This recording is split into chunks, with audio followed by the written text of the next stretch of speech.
This has been a really hard decision.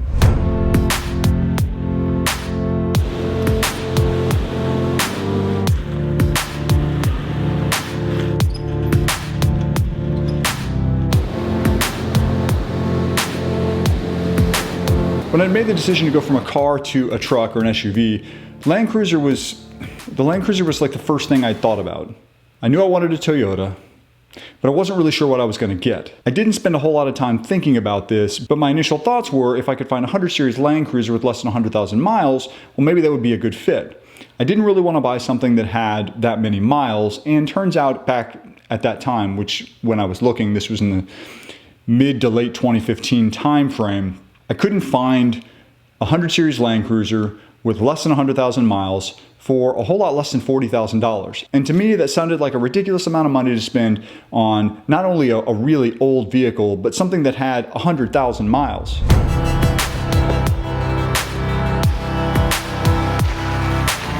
The purchase of my 4Runner was a practical decision.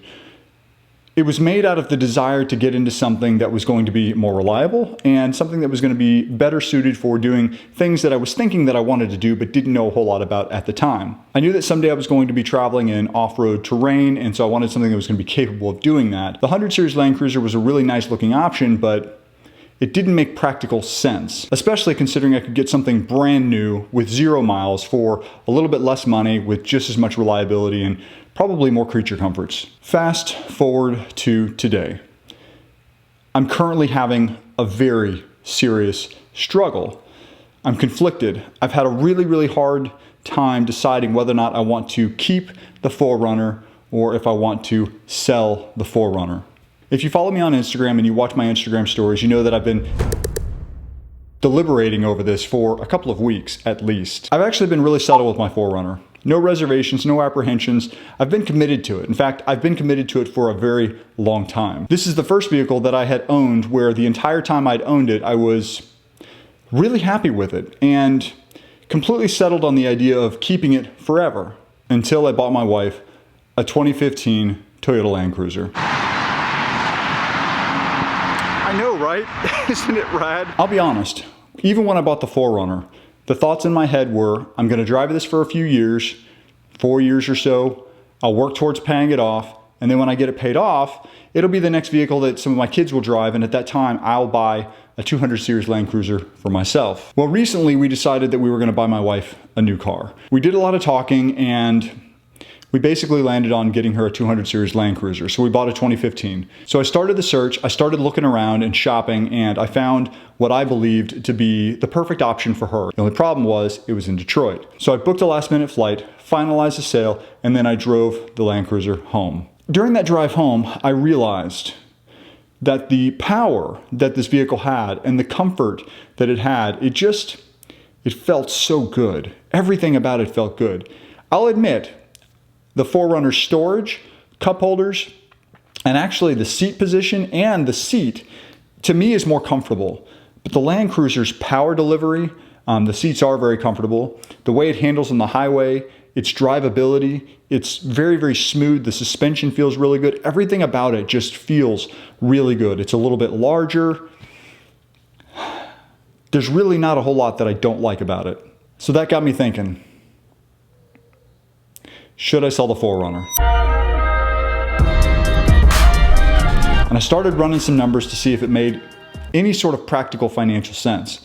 Turns out I have quite a bit of equity in the 4Runner. I owe around $20,000 on it. Kelley Blue Book value on it is around $25,000 to $27,000 depending on the condition. It's fairly high miles for a 2-year-old car. I have 60,000 miles, but in terms of 4Runner in the 4Runner world, that's not a whole lot. And then I have about $11,000 in upgrades and modifications to it, which have some value. I'm not naive enough to think that there's a ton of value there. But I started running the numbers and I started kind of looking around and I felt pretty confident that I could get around $35,000 for it.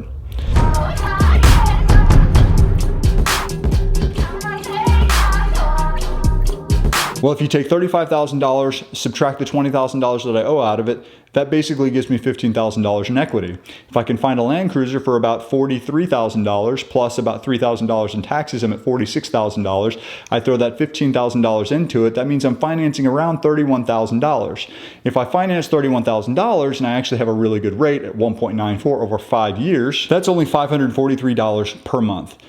Right now, my Toyota payment, financed through Southeastern Toyota Finance Company, whatever it's called, is about $540 a month.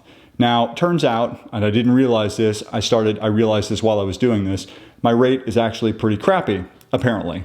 And it said that I had 50 months of payments left. So with 50 months of payments left at $540, that basically means I owe $20,000, but I'm going to be paying $27,000. That's $7,000 in interest payments that I didn't have to make. And so if I actually replace my old loan of $20,000 with the new loan of $31,000, it actually increases my total outflow of cost by a little over $6,000.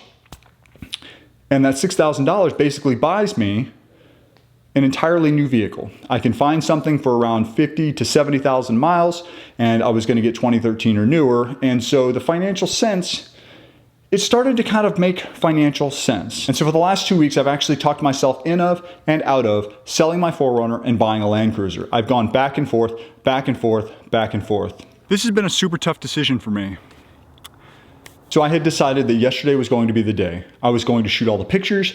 I was going to shoot all the video. I was going to do a walk around video of the 4Runner. I was going to get everything ready to put the media out there because I had decided I'm selling the 4Runner. But something just didn't feel right. Something just wasn't sitting right. I was feeling sad. I was feeling troubled. I was feeling very, very uneasy. And this morning during the personal time that I take to sort of ponder and catch up with myself spiritually, I thought long and hard about what am I doing and why am I doing it and why do I feel the way I feel? And I decided that the problem here is not that I don't need a 4Runner and that I do need a Land Cruiser.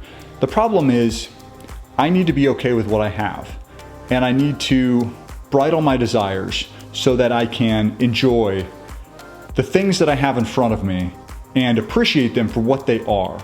I don't need a Land Cruiser. I would like a Land Cruiser. Land Cruisers are cool. I don't need more power. I would like more power. More power would be nice. But selling the 4Runner and buying a Land Cruiser right now goes against everything that I had planned on, goes against everything that I'd thought about, goes against everything that I was thinking about doing, and it didn't feel right.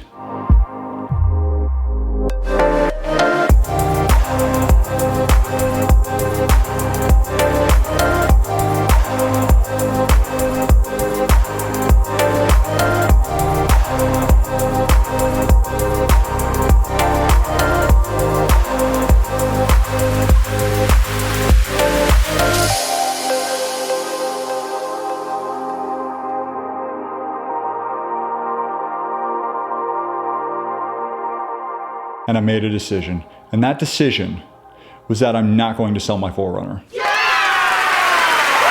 And as soon as I made that decision, I immediately felt at ease. I felt peace.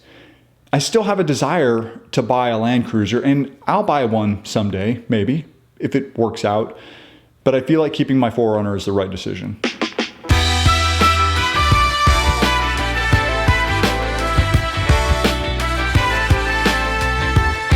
You didn't think I'd really sell it, did you? I mean, I was this close. I was this close. I had like 2 people that were seriously interested, and I hadn't even listed it yet. But I just couldn't do it. I couldn't do it. Thank you so much for watching. Thank you for subscribing. Thank you for commenting, and thank you for participating, and thank you for all your support. I really appreciate it.